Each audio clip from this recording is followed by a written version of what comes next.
Nagbubukas ang pelikula sa isang single mom, si Susan, na lumipat sa isang maliit na bayan kasama ang kanyang 2 anak na lalaki, ang 10 taong gulang na si Lucas at 17 taong gulang na si Dane. Ang pamilya ay patuloy na nagpapalipat-lipat para sa ilang kadahilanan at dati silang nakatira sa Brooklyn. Naiinis si Dane tungkol sa pag-iwan sa kanyang mga kaibigan at lumang buhay sa lungsod. Gayunpaman, hinimok siya ni Susan na bigyan ng pagkakataon ang kanilang bagong tahanan at tinitiyak sa kanya na makakapag-adjust siya sa lalong madaling panahon. Habang inililipat ng pamilya ang kanilang mga gamit, tinakot ni Dane si Lucas gamit ang isang clown mask. Ang maliit na batang lalaki, na natatakot sa mga payaso, ay agad na nagreklamo sa kanyang nanay tungkol dito at pinagalitan ang kanyang kapatid. Tila walang pakialam si Dane ngunit agad siyang kinabahan nang mapansin ang kaakit-akit na kapitbahay na si Julie na nagpapahinga sa kanyang balkonahe. Kinaumagahan, umalis si Susan para magtrabaho, binabalaan ang kanyang mga anak na huwag gumawa ng anumang gulo. Pagkatapos, hiniling ni Lucas sa kanyang kapatid na makipaglaro sa kanya, ngunit ang huli ay masyadong abala sa pagtitig kay Julie mula sa kanyang bintana. Isang naiinis na Lucas ang lumapit kay Julie at nagsimulang magpakilala habang pinagmamasdan sila ni Dane. Saglit silang nag-uusap at biglang binanggit ng maliit na bata ang katotohanang may crush sa kanya ang kanyang kapatid. Nang marinig ito, nagalit si Dane at sinimulang habulin ang kanyang kapatid upang turuan siya ng leksyon. Hindi nagtagal ay napunta sila sa basement kung saan aksidente nilang natumba ang isang istante. Habang tinatangka ng dalawa na linisin ang kalat, nakatagpo sila ng kakaibang trapdoor sa sahig na nakakandado ng maraming padlock. Sinimulang hanapin ng magkapatid na lalaki ang mga susi nito na kalaunan ay nakita nila sa loob ng isang lata. Susunod, binuksan ng dalawa ang mga padlock at natuklasan ng isang itim na butas sa loob. Nilaglag nila ang mga pako dito upang sukatin ang lalim nito, ngunit wala silang narinig na tunog nang tumama ito sa ilalim. Pagkatapos ay itinali ng magkapatid ang isang flashlight sa isang manika at ibinaba ito sa butas gamit ang isang lubid. Gayunpaman, mabilis na nawala ang liwanag at may puwersang humila sa manika na naging sanhi ng pagkaputol ng lubid. Dahil dito, naguguluhan ang magkapatid at sa sandaling ito, dumating si Julie at nagtanong kung ano ang nangyayari. Ipinakita nila sa kanya ang butas at naging interesado rin siya. Nagkomento si Julie na baka malalim na butas lang ang hinukay ng dating may-ari na si Creepy Carl. Pero gusto pa rin nilang mag-imbestiga kaya naglagay sila ng handy camera sa loob ng butas para kunan ito. Pagkatapos, tiningnan nila ang footage sa sala, ngunit ang nakikita lang nila ay isang maliwanag na nagmumula sa isang pader. Sa sandaling ito, dumating na si Susan at habang binabati siya ng 3, panandaliang lumitaw ang isang nakakatakot na mata sa screen. Kinaumagahan, pumunta si Lucas para dumalo sa kanyang unang araw ng paaralan habang sina Dane at Julie ay lumabas upang tuklasin ang lungsod. Huminto ang dalawa sa isang kafe para sa tanghalian kung saan sinabi ni Dane kay Julie ang tungkol sa kanyang buhay sa Brooklyn.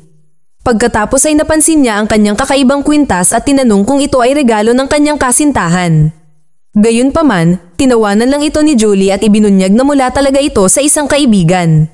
Sa hapon, pag-uwi ni Lucas mula sa paaralan, tinawagan ni Susan si Dane at hiniling na bumalik kagad. Nagmamadali siyang pumasok sa trabaho, naiwan ang kanyang nakababatang anak na mag-isa. Nang maglaon, nang pumasok si Lucas sa kanyang silid, napansin niya ang isang nakakakilabot na manika ng payaso na nagpapatakot sa kanya. Ipinapalagay niya na ito ay inilagay doon ng kanyang kapatid at nagpa siya na ilagay ito sa kama ni Dane upang takutin din siya. Samantala, nasa banyo si Julie nang mapansin niya ang isang batang babae na umiiyak sa isang stall. Nagpasya siyang tingnan siya, ngunit biglang namatay ang mga ilaw. Nakalock din ang pinto at dahan-daang nagsimulang gumalaw ang babae sa direksyon niya na ikinagulat ni Julie. Ngunit bago pa lumala ang mga bagay, maraming mga batang babae ang pumasok sa loob at ang mga ilaw ay bumukas muli na nagudyok sa nakakatakot na bagay na maglaho. Sa ibang lugar, isang usyosong Lucas ang pumunta sa basement at binuksan ang trapdoor. Nagtatanong siya kung may tao at maya-maya narinig niya ang mga yabag at kampana sa paligid niya. Nang lumingon siya, nagulat siya nang makita ang nakakatakot na manika kanina sa basement na kumikindat sa kanya.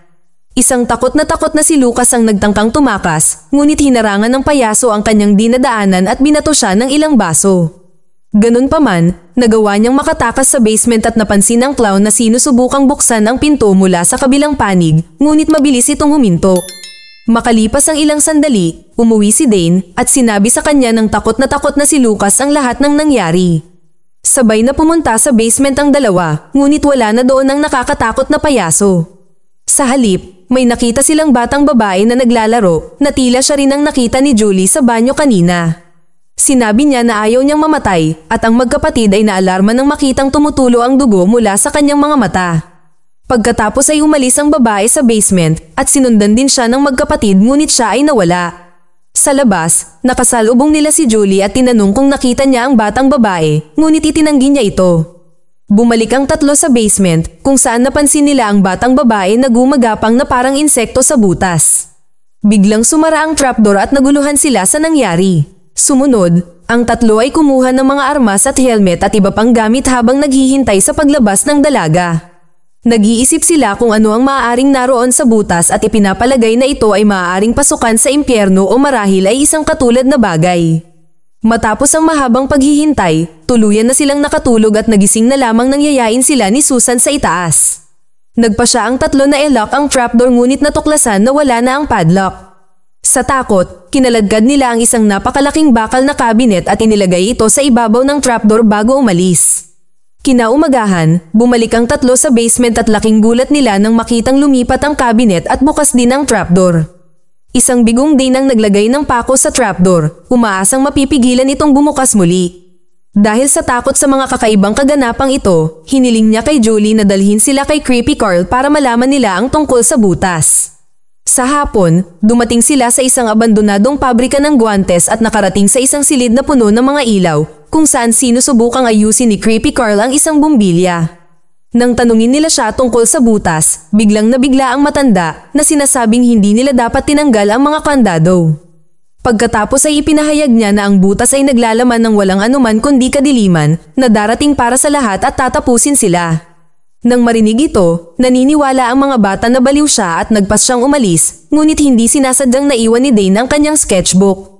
Pagkaraan, sa bahay, ipinaalam ni Susan sa mga bata na lalabas siya ng ilang araw, kaya silang dalawa lang ang matitira sa bahay. Ayaw maiwan ng mga bata, ngunit natatakot silang sabihin sa kanilang ina, kaya nagatubili silang pumayag na bantayan ang bahay. Bandang hating gabi, kusang umangat ang mga pako na nakalagay sa butas at bumukas muli ang trapdoor. Sa ibang lugar, habang nagsusulat si Carl sa sketchbook ni Dane, isa-isang pumutok ang mga ilaw sa paligid niya. Nagsalita si Carl na hindi pa siya tapos, ngunit ang silid ay naging ganap na madilim. Kaagad pagkatapos, tila inaatake siya ng kung ano, at tanging ang kanyang mga sigaw lang ang maririnig. Kinaumagahan, napagtanto ni Dane na naiwan niya ang kanyang sketchbook sa lugar ni Carl at bumalik upang kunin ito. Sa kanyang pagdating, napansin niya na ang lahat ng mga bumbilya ay nawasak, at ang lalaki ay wala kahit saan. Pagkatapos ay kinuha niya ang kanyang notebook at nakitang gasgas na ito. Kalaunan ay sinabi ni Dane kay Julie ang tungkol dito at nagpa siya silang hindi na pumunta sa basement. Sa halip ay inaanyayahan niya ang magkapatid na lumangoy sa kanyang pool ngayon na tinatanggap nila. Maya-maya, makikita ang tatlo na lumalangoy sa pool at nagsasaya. Ngunit pagkatapos ay napansin ni Dane ang isang figure sa di kalayuan na mabilis na naglaho. Mabilis siyang lumabas sa pool at natuklasan ng ilang mga print ng sapatos sa malapit. Inaangkin ni Julie na marahil ang kanyang ama, ngunit hindi iyon iniisip ni Dane. Habang abala ang dalawa sa pag-inspeksyon sa mga print ng sapatos, si Lucas ay nag-iisa sa pool at biglang inatake ng hindi nakikitang puwersa. Nagsimula siyang sumigaw sa takot na nagudyok kay Dane na sumugod sa kanyang tulong.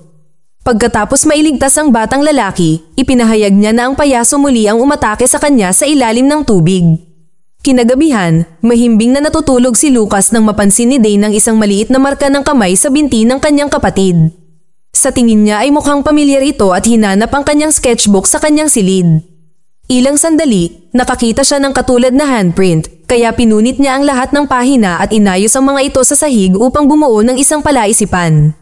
Ngunit bago niya maisip kung ano iyon, nakarinig siya ng nakakatakot na sipol.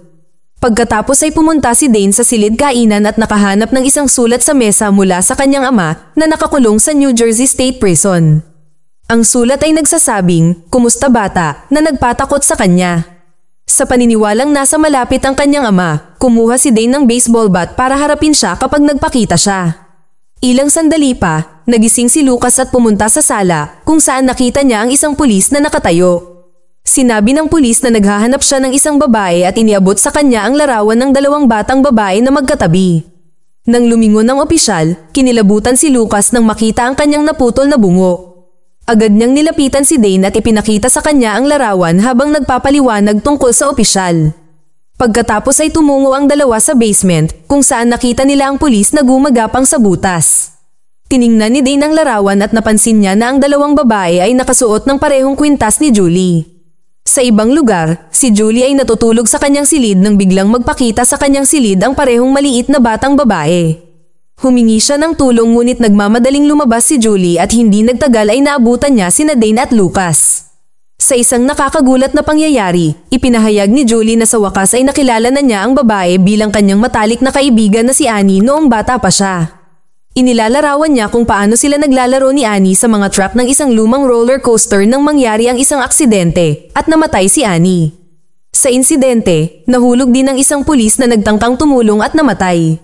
Naniniwala si Julie na lahat ng kakaibang insidente ay nangyayari dahil sa kanya kaya nagpasya siyang bumalik sa amusement park at harapin ang kanyang nakaraan. Maya-maya, nakita ni Julie si Annie na nakaupo sa parehong lugar kung saan siya nahulog. Naaalala nila ang mga lumang araw at inakusahan ng namatay na batang babae ang kanyang kaibigan na naging sanhi ng kanyang kamatayan. Maluhaluhang humingi ng paumanhin si Julie, ipinaliwanag na natakot siya noong araw na iyon. Habang patuloy na nag-uusap ang dalawa, nagsimulang mahulog muli si Annie, ngunit hinawakan ni Julie ang kanyang kamay sa pagkakataong ito at inamin na hindi na siya natatakot. Dahil dito, nawala ang multo ni Annie at nagpakita si Dane para aliwin ang isang naguguluhan na si Julie. Samantala, nasa hardin si Lucas nang marinig niya ang boses ni Dane na tinatawag siya sa basement. Ang walang muwang na batang lalaki ay tumungo doon at natagpuan lamang ang manikang payaso na naghihintay sa kanya. Bigla ring sumara ang pinto ng basement trap at napaatras si Lucas sa gulat. Kasunod nito, nagsimulang maglaban ang dalawa at paulit-ulit na hinampas ng clown si Lucas gamit ang kanyang maliliit na braso. Ngunit nagawang palayain ng bata ang kanyang sarili at itinulak ang payaso. Naging sanhi ito ng clown na bumagsak sa umiikot na mga blades ng isang fan, sa wakas ay dinurog ito sa mga piraso. Makalipas ang ilang sandali, umuwi sina Julie at Dane para hanapin ang isang masayang Lucas na nagpapaliwanag sa lahat ng nangyari. Ipinahayag din niya na hindi na siya natatakot sa mga clown.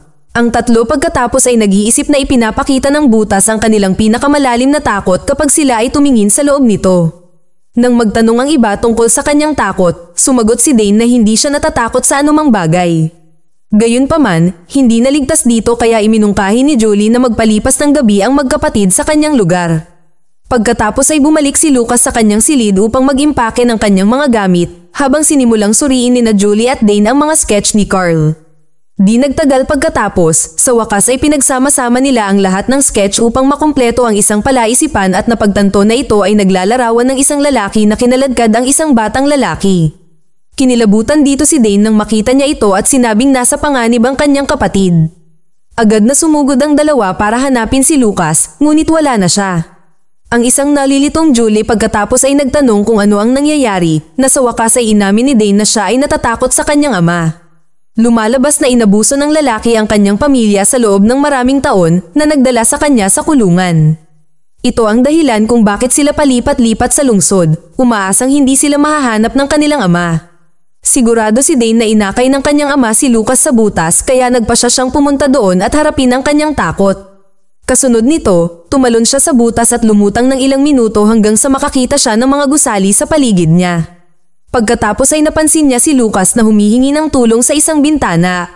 Nagtungo si Dane sa kanyang kapatid at napunta sa isang silid na eksaktong ginagaya ang kanyang sala mula noong siya ay maliit pa. Sa loob ng isang aparador, nahanap niya si Lucas na nagsabing ginamit siya ni tatay bilang pain para akitin si Dane sa butas. Naiintindihan nito ni Dane at napansin niya ang isang hagdan na maghahatid sa kanila palabas ng basement. Tinulungan niya si Lucas na maakyat ito sa ligtas na lugar, ngunit bago makatakas si Dane, hinawakan siya ng kanyang ama at hinila palabas ng aparador. Susunod, hinarap ng bata ang halimaw na kumakatawan sa kanyang ama na nagsimulang hampasin siya ng sinturon. Inakusahan siya ni tatay na pinayagan si Lucas na kunin ang mga pambubugbog sa kanya noong bata pa sila. Ngunit ibinunyag ni Dane na hindi ito totoo habang kinokontra ang kanyang ama. Ibinunyag niya na siya ay nasa hustong gulang na at hindi na bata na natatakot sa kanyang ama. Sa bawat pang-iinsulto ni Dane sa kanya, ang kanyang ama ay lumiliit at nanghihina, sa kalaunan ay naging kahawig ng isang normal at may pilay na lalaki. Habang nangyayari ito, ang paligid ay nagsisimulang gumuho, at ang sahig sa ilalim ng mga ito ay nagsisimulang gumuho. Dahil dito, napadpad si Dane at ang kanyang ama sa isang isla sa ilalim ng ceiling fan. Inilapit ni Dane ang sarili sa bentilador gamit ang isang sinturon bago naghatid ng huling pag-atake sa sahig gamit ang buckle. Ang pagtama ay naging sanhi ng pagbagsak ng sahig at bumulusok ang kanyang ama sa kawalan sa ilalim. Matapos talunin ang kanyang takot, umakyat si Dane sa linya ng kuryente at bumalik sa kanyang mundo, kung saan naghihintay sina Lucas at Julie. Agad nilang isinara ang hatch ngunit wala silang kandado. Sa sandaling ito, hindi inaasahang pumasok si Susan sa basement at napansin ang trapdoor. Bagamat sinubukan siyang pigilan ng mga bata, binuksan niya ito at tanging mga tubo ng tubig at gas ang nakikita. Hindi na niya ito pinansin at umakyat na siya sa itaas. Tinanong ni Lucas ang kanyang ina kung ano ang kinatatakutan niya at tumugon siya na ang tanging kinatatakutan niya noong bata ay isang halimaw na inakala niyang nakatira sa ilalim ng kama. Sa sandaling sabihin niya ang mga salitang ito, bumukas muli ang trapdoor at nagtapos ang pelikula. Mag-subscribe para sa higit pang mga video na tulad nito, i-on ang notification at mag-iwan ng like para matulungan ang aming channel. Salamat sa panunood.